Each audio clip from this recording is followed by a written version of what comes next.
오늘 잠언 묵상 87번째 시간입니다. 오늘은 지혜를 사랑하십시오 라는 제목으로 말씀을 나누겠습니다. 오늘 말씀은 잠언 4장 6절입니다. 지혜를 버리지 말라. 그가 너를 보호하리라. 그를 사랑하라. 그가 너를 지키리라. 여기서 지혜를 버리지 말라고 하신 것은 지혜를 버리는 일이 있기 때문입니다. 지혜를 버린다는 것은 적어도 한때는 지혜로웠다는 말이겠죠. 그런데 지혜로운 사람이 어떻게 지혜를 버릴 수 있을까요? 그런데 현실 세계에서는 그런 일이 아주 많이 일어납니다. 놀랍게도 이 잠언을 쓴 솔로몬 본인이 그 대표적인 예입니다. 그가 어렸을 때는 하나님 앞에서 듣는 마음을 구했고 백성을 잘 재판하기 위한 분별의 지혜를 구했습니다. 하나님은 그런 솔로몬의 마음을 귀하게 보셨고 그에게 지혜와 총명을 아주 많이 부어주셨습니다. 성경에는 솔로몬의 지혜가 동쪽 사람의 지혜와 애굽의 모든 지혜보다 뛰어나다고 기록하고 있습니다. 하지만 그렇게 지혜로웠던 솔로몬이 어떻게 그 지혜를 다 잃어버렸을까요? 열왕기상 11장 1절 말씀입니다. 솔로몬 왕이 바로의 딸 외에 이방의 많은 여인을 사랑하였으니 곧 모압과 암몬과 에돔과 시돈과 헷 여인이라. 솔로몬이 지혜를 잃었던 것은 다른 이유가 아니라 그의 사랑의 대상이 바뀌었기 때문이었습니다. 솔로몬이 하나님께 지혜를 얻었던 사건이 기록된 열왕기상 3장에는 이런 말씀이 기록되어 있습니다. 3장 3절입니다. 솔로몬이 여호와를 사랑하고 그의 아버지 다윗의 법도를 행하였으나 산당에서 제사하며 분향하였더라. 비록 온전하지는 않았지만 솔로몬은 하나님을 사랑했고 그로 인해서 하나님의 마음이 향해 있던 백성의 형편을 돌아볼 줄 알았습니다. 또한 자신의 감정이나 생각이 아니라 아버지 다윗을 통해 주신 법도를 따라 행하였습니다. 그런데 지금 그러했던 솔로몬의 마음의 방향이 바뀌었습니다. 그는 이제 더 이상 하나님을 사랑하지 않고 하나님의 백성을 향해 있지도 않았습니다. 대신 바로의 딸과 많은 이방 여인을 사랑했습니다. 사실 당시 고대 근동의 왕들에게는 다른 나라의 왕족과 결혼하는 것은 그리 특별한 일이 아니었습니다. 정치적인 필요를 따라서 했던 정략 결혼이었기 때문입니다.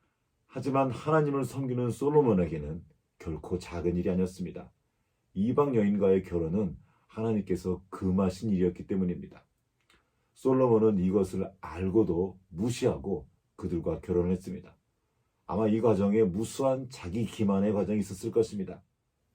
어찌됐든 솔로몬은 하나님과의 사랑과 그 약속을 저버리고 하나님 대신에 이방 여인을 선택했습니다. 그리고 하나님과의 약속 대신에 그 여인들의 말을 따랐습니다. 그 결과로 하나님의 도성인 예루살렘은 우상의 박물관이 되어버렸고 나라 또한 두 쪽으로 쪼개지게 되었습니다. 그 지혜롭던 왕 솔로몬에게 어떻게 이런 일이 일어날 수 있었을까요? 솔로몬이 하나님의 말씀 대신에 자신의 명철을 의지했기 때문입니다. 무엇보다 그는 하나님을 사랑하던 그 마음을 돌이켜 하나님이 멀리하라 하신 이방 여인들을 사랑했고 그와 함께 하나님으로부터 오는 지혜도 잃어버리게 되었던 것입니다. 사실 잃어버린 것이 아니라 그가 스스로 버린 것이었습니다. 이런 일은 지금도 계속 반복되어 일어나고 있습니다.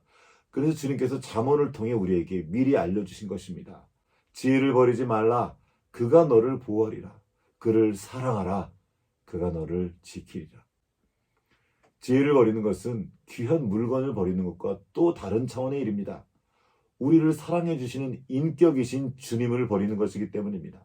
이로 인해서 주님이 아파하시고 성령님을 통해 눈물로 기도하십니다. 사랑하는 사람이 떠나간 슬픔도 크지만 더 이상 그를 이 세상의 거짓과 세상에 가득한 사망의 그물에서 우리를 보호할 수도 지켜줄 수도 없기 때문입니다. 지혜는 하나님을 사랑할 때 그분과의 깊은 신뢰관계를 통해서 흘러나온 인격의 열매입니다. 그래서 가장 큰 지혜는 다름 아닌 하나님을 사랑하는 것입니다. 그래서 주님께서 모세를 통해 이 말씀을 주셨지요. 이스라엘아 들으라. 우리 하나님 여호와는 오직 유일한 여호와시니 너는 마음을 다하고 뜻을 다하여 내 하나님 여호와를 사랑하라. 우리가 주님을 사랑할 때 마음을 다해 주님의 음성에 귀를 기울이게 되고 그분의 시선에 관심하게 됩니다. 또한 주님이 보시는 것을 보며 주님의 뜻을 기쁨으로 따르게 됩니다. 그렇게 우리가 주님을 사랑함으로 행한 그 일들이 사람들의 눈에는 지혜롭게 보이는 것입니다. 하나님을 사랑하는 것이 바로 지혜를 사랑하는 것입니다. 그 사랑을 저버리지 마십시오. 그 사랑의 관계 속에 모든 축복과 은혜가 담겨 있습니다. 그 사랑을 저버릴 때 그 은혜도 함께 잃어버리게 될 것입니다.